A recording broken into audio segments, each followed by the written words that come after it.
Yo les bros, bienvenue sur Spatule Bro, je suis le chef et me voilà de retour après une semaine de vacances bien méritées. Voilà, bon alors je me suis fait harceler de tous les côtés pour parler des épisodes. Évidemment, c'est le calme plat quand je suis pas en vacances, je pars une semaine en vacances, tous les gros épisodes ils sortent, toutes les bandes annonces et tout. J'en ai marre, je suis maudit du cul, j'en ai ras le cul, mais enfin bref. En plus, j'avais communiqué que j'étais en vacances pendant une semaine. Apparemment, voilà les abonnés en carton. Ouais, déjà, donc c'était pas un abonné en carton, mais un pouce bleu. Prouve-moi que j'ai tort. La psychologie inversée. Peut-être que ça marchera, on verra bien. Bref, aujourd'hui, on va parler des épisodes 9 et 10 de My Hero Academia, si je dis pas de bêtises. Mais avant, comme d'habitude, un petit moment sponsoring, hein, auto-promo. Manga Story, décryptage du manga shonen par moi-même. On parle des archétypes, de la mythologie, des thèmes abordés, décryptage complet, j'ai envie de te dire, de tout ce qui fait, selon moi, le shonen dit neketsuesque, hein, tout ce qui est One Piece, Naruto, Bleach, Dragon Ball, My Hero Academia, bien sûr, et plein d'autres, hein, bien sûr. Analyse de planches. Voilà. En plus, c'est bientôt Noël, profitez-en pour offrir ça à vos amis, votre famille. Le lien est dans la description, est disponible dans toutes les librairies, bien sûr. Oui. Tu vois ce que je veux dire? Je veux dire, c'est débile. Calmos, les amis. Ah, j'aime bien ça. Ça, c'est bon. C'est la manière la plus stylée de voler. C'est pas la Superman avec les bras devant, on s'en bat les couilles de ça. Tu fais oh. Et en fait, il est éclaté comme film.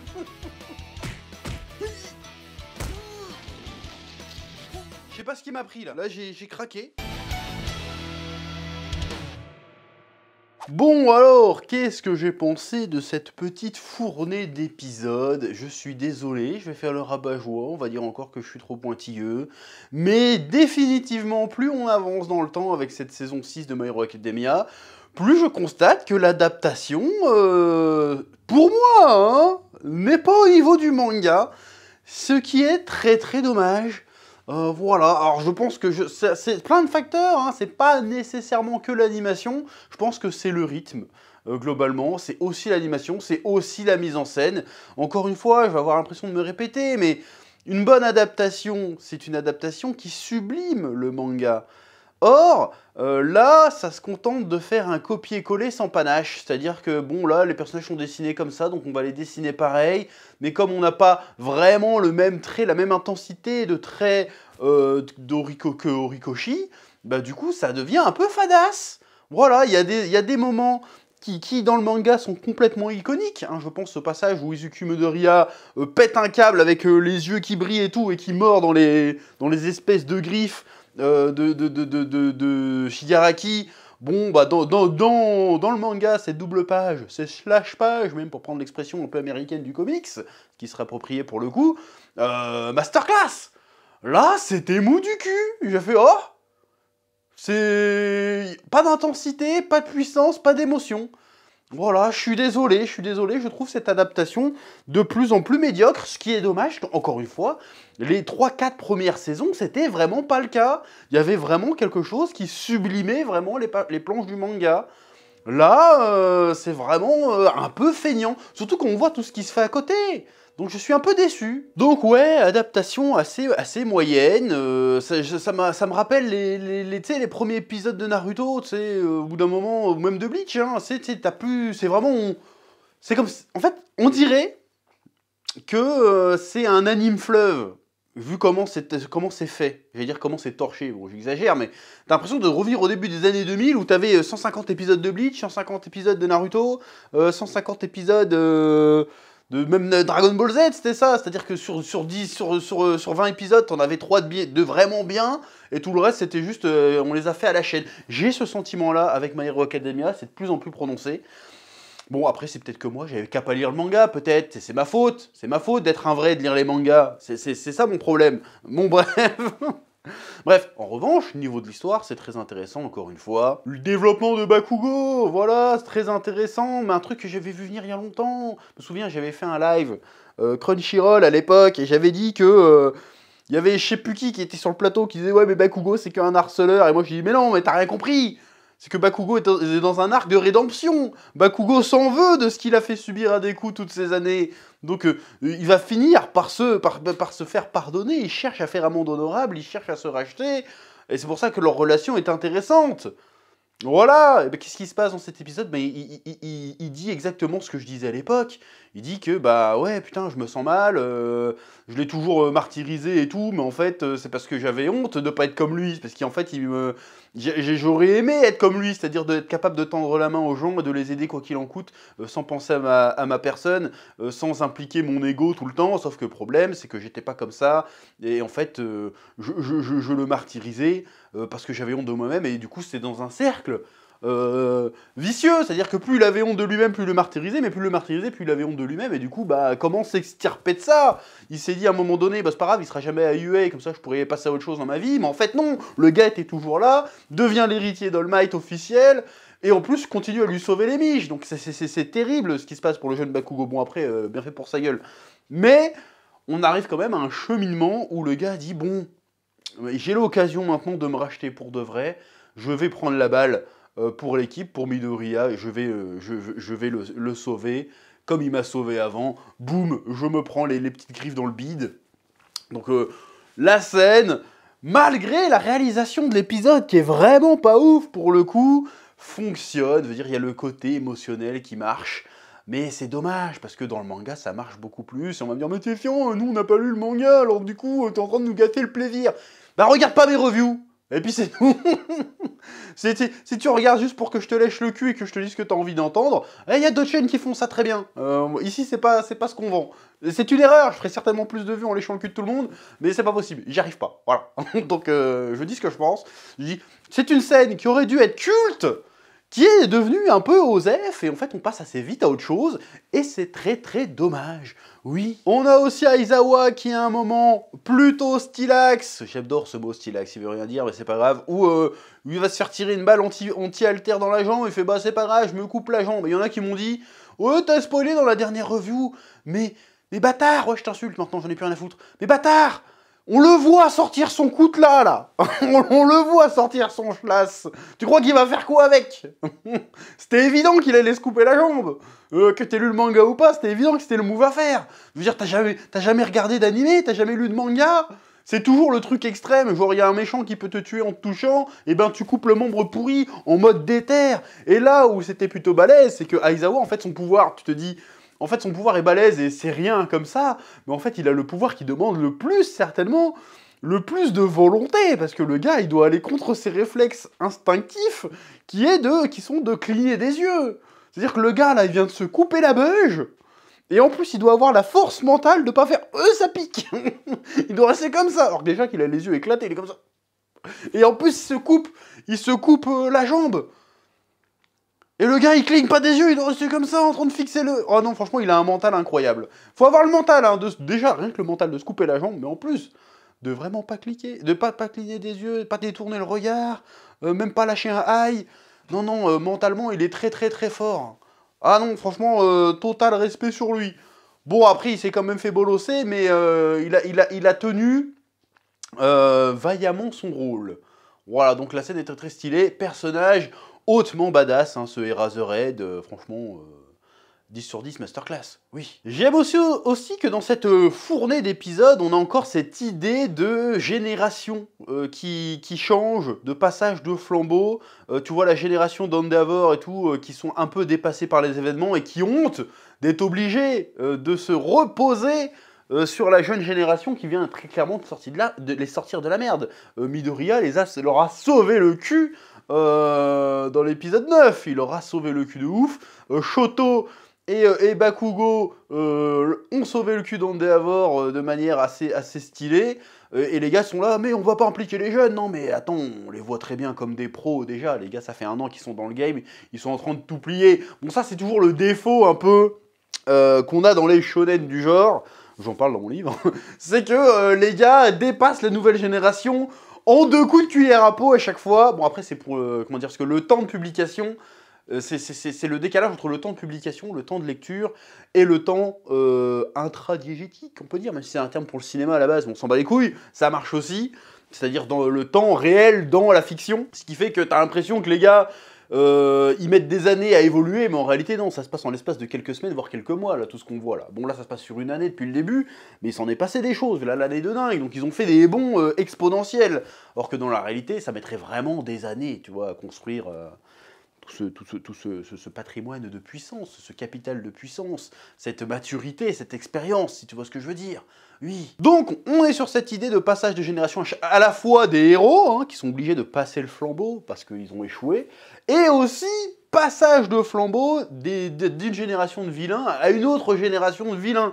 Et c'est là que ça devient intéressant, notamment dans l'épisode 10, si je dis pas de bêtises, c'est que autant les héros, ils ont du mal à passer le flambeau parce que par souci de prendre soin de la nouvelle génération, ils veulent pas leur mettre un fardeau trop lourd sur les épaules trop vite. Donc c'est une hésitation bienveillante.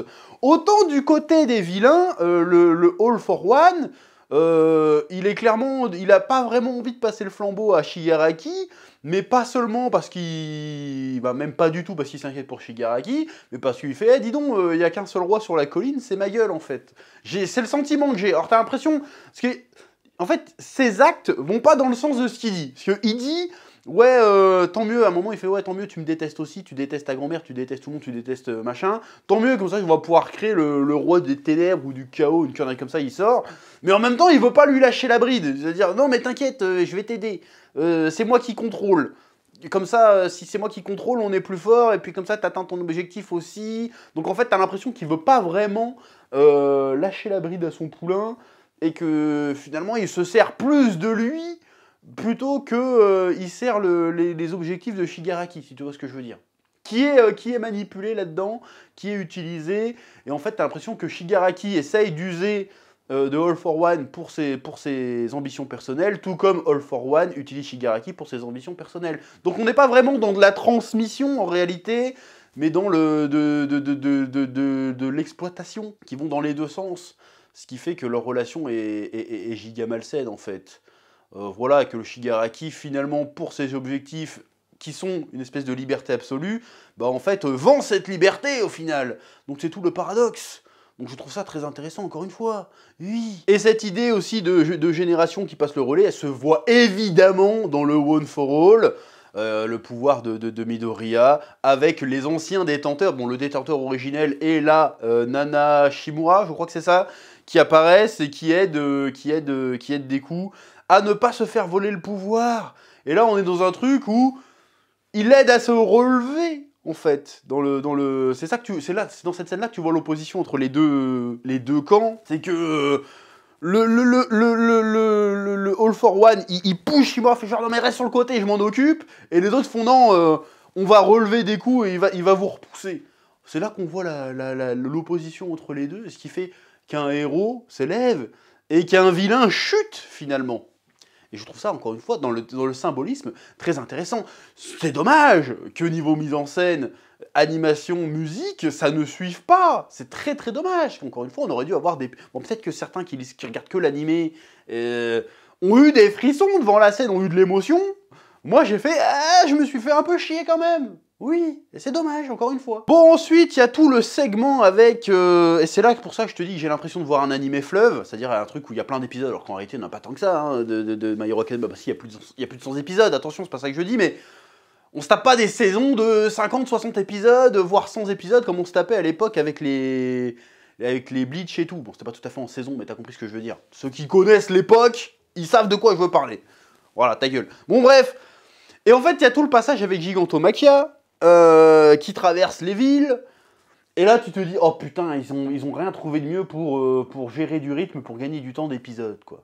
Parce que il me semble que dans le manga ça dure pas 125 chapitres, hein, le passage où il essaye de rattraper son maître, ça sert pas de transition quoi, c'est une histoire en parallèle, mais c'est pas juste vas-y on va faire des plans, on fait croire que l'histoire avance, en fait que non, tu vois juste le gars qui court, et les héros qui lui courent après, et c'est tout, en fait. Donc le délire Gigantomachia n'avance pas, paradoxalement, alors que le personnage avance. Oula, putain, attention.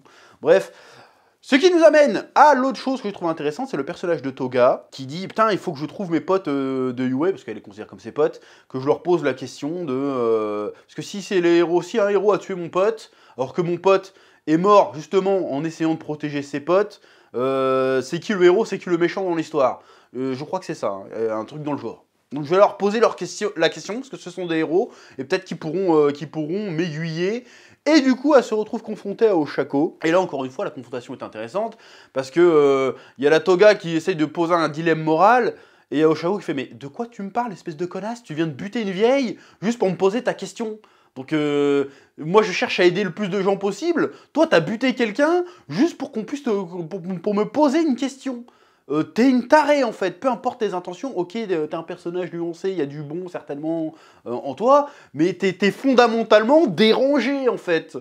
Donc peu importe, l'important finalement c'est les intentions qui comptent, plus que les actes, finalement. Ou alors c'est pas ça du tout et je viens de m'en mêler les pinceaux dans ce que j'étais en train d'expliquer. Je sais plus. Allez, démerde-toi avec ça, c'est bien. Oui. Bon, il y a aussi toute la phase flashback où on explique que Deku s'est entraîné déjà à se déplacer dans les airs en prévision que l'alter de Nana se manifeste. Donc ça explique le délire. C'était plutôt intéressant et ça montre que le Deku finalement, c'est une discussion que Bakugo avec All Might d'ailleurs. Et il dit, ouais, mais en fait, au bout d'un moment, vu que tous ces alters vont finir par se manifester, ça va être grillé à un moment donné. Parce que quand il avait que de la méga force, bon, ça passe. Là, il commence à avoir de plus en plus de pouvoir. Il va être grillé, sa couverture va être grillée. Et quand sa couverture sera grillée, là, il va commencer certainement à être en danger. Va falloir expliquer tout le bail à tout le monde. Ça va risque de changer la donne et de mettre un sacré poids sur les épaules de Midoriya, pour le coup. Encore une fois, c'est super intéressant. Et puis, il y a toujours ce suspense sur le 4e détenteur, qu'All Might a barré les infos dessus.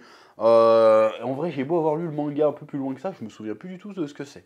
Donc pour le coup, je suis assez curieux sur ce suspense. Oui. Bref, il me semble que c'est à peu près tout ce que j'avais à dire sur ces 2 épisodes. J'ai un peu compilé, hein, évidemment. Bon, c'est sympathique, l'histoire est toujours très bien, mais franchement, il y a un gros problème, encore une fois, avec l'adaptation, qui est un peu mollassonne du cul. Le rythme est un peu mou du cul, c'est très très dommage, j'ai pas encore eu les envolées lyriques et tout, qu'il y avait dans les premières saisons, qui étaient incroyables, rien que le premier épisode, le moment où All Might, il dit à Midoriya, tu peux devenir un héros avec la musique et tout, la lumière et tout, t'as des frissons, tu dis, oh, épique de ouf, là, j'ai pas eu le moment épique de ouf. Pour le moment, je n'ai pas eu des moments épiques de ouf, et c'est bien dommage, parce que si je me souviens bien, parce que j'ai lu cet arc il y a quelques années maintenant, ce qui arrive, normalement, c'est censé nous procurer ces moments-là, tu vois. Donc j'espère qu'ils vont pas se chier dessus, et qu'ils vont bien les faire, parce que pour l'instant, encore une fois, je suis globalement plutôt déçu. Voilà. Comme d'habitude, je te laisse le soin de me mettre un petit pouce bleu, de me mettre en commentaire ce que tu as pensé de cette review, ce que tu as pensé de ces 2 épisodes. Et aussi, pour le référencement, c'est très important. Voilà, abonnement. Que la passion te guide et à très bientôt pour de nouvelles vidéos sur Spatule Bro. Oui.